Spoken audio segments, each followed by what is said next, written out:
ITI DK sir YouTube channel पर आप सभी का हार्दिक स्वागत है। आज अपन बात करेंगे ड्यूल स्टार्टर से 3 फेज मोटर का कनेक्शन कैसे होता है और कैसे मोटर स्टार्ट की जाती है। ये अपने पास ड्यूल स्टार्टर है, कुछ बेसिक बातें इसके बारे में जान लेते हैं अपन। ड्यूल स्टार्टर के ये इनपुट टर्मिनल है जिसके अंदर 3 फेज सप्लाई दी जाती है। ये आउटपुट टर्मिनल है, यहाँ से मोटर को सप्लाई दी जाती है, मोटर के लिए सप्लाई निकाली जाती है, इसको बोलते हैं आउटपुट टर्मिनल।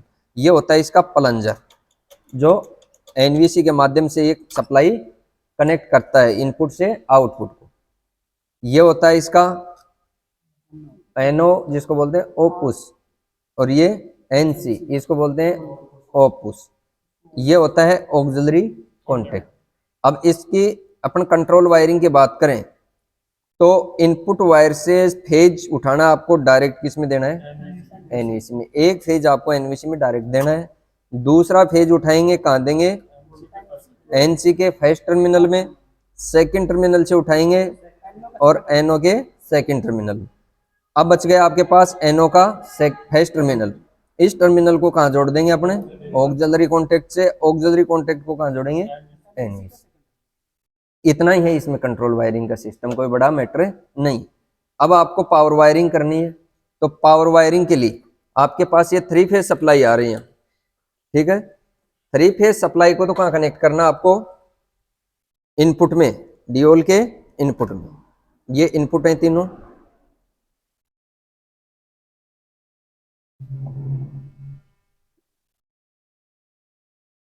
इसमें फेज 1 दे दिया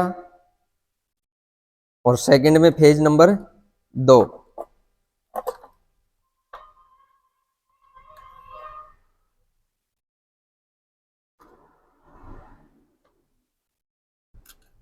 अगर 3 फेज मोटर की घूर्णन दिशा, गति की दिशा चेंज करनी हो तो क्या करोगे आप, सप्लाई के किसी भी 2 वायर को आपस में क्या कर देना है, 2 फेजों को आपस में चेंज कर देना है।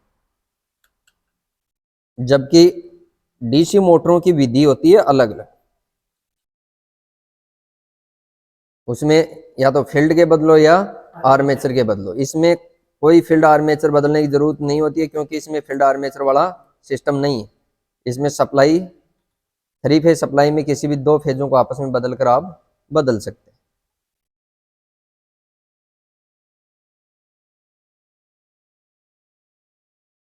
ऐसे क्वेश्चन वाइवा में पूछते हैं तो ये भी आपको विशेषकर ध्यान रखना है। ये 3 फेज सप्लाई हमने क्या कर दिया यहाँ कनेक्ट, ठीक है। अब 3 फेज मोटर से कितने वायर निकलते हैं, 6 वायर निकलते हैं। वाइंडिंग ए, बी और सी, तीनों वाइंडिंग को अलग अलग कर लेना आपको। इसमें A1 A2 B1 B2 C1 C2 का पता लगा लेना है।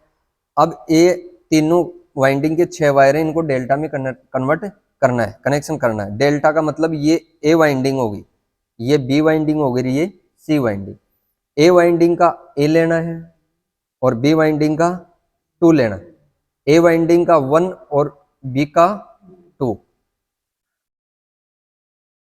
अब आपके पास ये बी वाइंडिंग का 1 बच गया, सी वाइंडिंग का क्या लेना है, 2 लेना है। अब क्या बच गया आपके पास, C1 और A2, इनको कर देना। अब कौन सा कनेक्शन हो गया, डेल्टा कनेक्शन हो। जबकि डेल्टा स्टार्टर में आपको A1 की जगह A1 लगाना है, B1 की जगह B1, वो अपने आप कन्वर्ट कर देता है स्टार्टर ही। लेकिन ये डायरेक्ट ऑनलाइन स्टार्टर है, ड्यूल स्टार्टर है, इसमें आपको डेल्टा में ही चलानी पड़ती है मोटर को। अब एक वायर को तो जोड़ देंगे अपने यहाँ, किसी में भी जोड़ सकते हो आप, तीनों फेजों में। मोटर की गति देख लेना कौन सी दिशा में चल रही है। अगर मोटर एंटी क्लॉकवाइज चलती है, 2 टर्मिनलों को चेंज कर सकते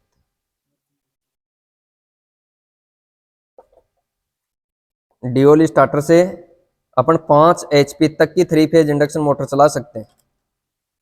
5 HP से अधिक के लिए आपको कौन सा स्टार्टर है, star delta starter.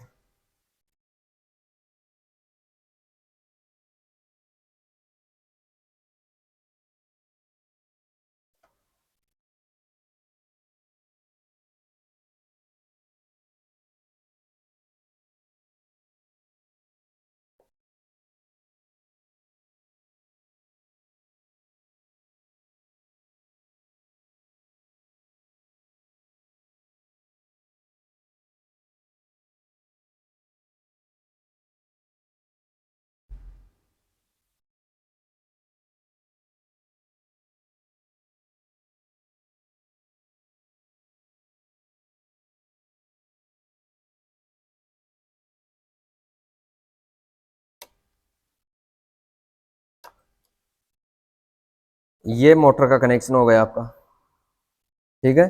Control wiring हो गई और पावर वायरिंग हो गई। अब 3 फेज सप्लाई को ऑन करना, आपको ऑन करो वहां से।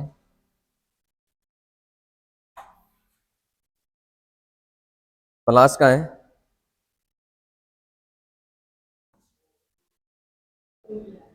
ऑन पुश बटन को ऑन करेंगे अपने, मोटर चलने लगेगी, ठीक है। अगर आपको इसकी गति की दिशा, इसको फॉरवर्ड रिवर्स में चलाना हो तो इन 2 फेजों में से कोई भी आपस में बदल देना। हाँ, दोनों 3 में से 2 को, किसी भी को बदल सकते हैं। ये ऑफ पुश बटन, मोटर बंद हो। अब मोटर क्लॉकवाइज चल रही है तो इसको छेड़खानी करने की जरूरत नहीं है। अगर एंटी क्लॉकवाइज चल रही है तो आपको इन 2 फेजों को आपस में बदल देना। आ गई समझ में? थैंक यू, धन्यवाद।